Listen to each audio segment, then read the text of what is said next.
એટલે સુરતની સમસ્યા ને આપણી સમસ્યા સંપૂર્ણ જુદી છે. રાજકોટમાં વરસાદી પાણીના નિકાલ માટે જે એરિયાઓને પ્રી આઈડેન્ટિફાઈ કરવામાં આવ્યા છે અને જ્યાં આટલા વર્ષના અનુભવના આધારે એવું લાગે છે કે અહીંયા પાણી ભરાય છે, એ બધા એરિયાને 3 ઝોનમાં વહેંચવામાં આવ્યા છે: ગ્રીન ઝોન, યલો ઝોન અને રેડ ઝોન. ગ્રીન ઝોન એટલે કે જ્યાં વરસાદનું પાણી વરસાદ બંધ થાય એટલે માત્ર અડધી કલાકમાં પાણીનો નિકાલ થઈ જાય છે.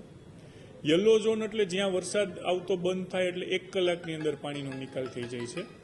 અને રેડ ઝોન એટલે જ્યાં વરસાદ આવતો બંધ થાય અને પાણીના નિકાલ માટે 2 કલાક લાગે છે.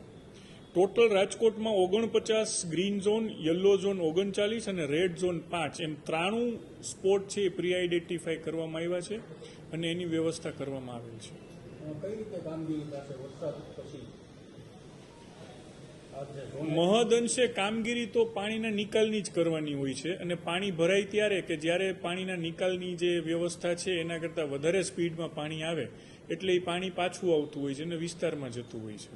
એટલે નિકાલની વ્યવસ્થા કરી છે. એના માટે સ્પેશિયલ જે ઝોન પાડ્યા છે એની ગંભીરતા મુજબ ત્યાં માણસોની વ્યવસ્થા રાખેલી છે કે જો તુરંત જ કોઈ કચરો ફસાતો હોય તે લઈ અને પાણીનો નિકાલ પ્રોપર થાય કરે ને એના મોનિટરિંગ માટે વોર્ડના જવાબદાર લોકોથી લઈ અને સિટીના એન્જિનિયરો સુધીની જવાબદાર લોકોની કર્મચારીઓની ટીમ બનાવેલી છે જે રાઉન્ડ ધ ક્લોક મોનિટરિંગ કરશે. અંદાજિત કેટલા કર્મચારીઓ આ કામગીરીમાં જોડાશે? બધા જ કોર્પોરેશનના કર્મચારીઓને મહદઅંશે આમાં જોડ્યા છે પોતપોતાની જરૂરિયાત મુજબ.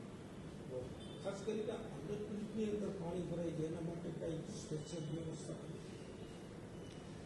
સ્પેશિયલ વ્યવસ્થા એટલે આમાં પાણીના નિકાસની જ વ્યવસ્થા અત્યારે થઈ શકે એમ છે, કારણ કે બીજી કોઈ લાંબી વ્યવસ્થાનું આયોજન સમય માગી લે અને ચોમાસામાં એવો અવકાશ રહેતો નથી, એટલે નિકાસની મેક્સિમમ વ્યવસ્થા કરેલી છે.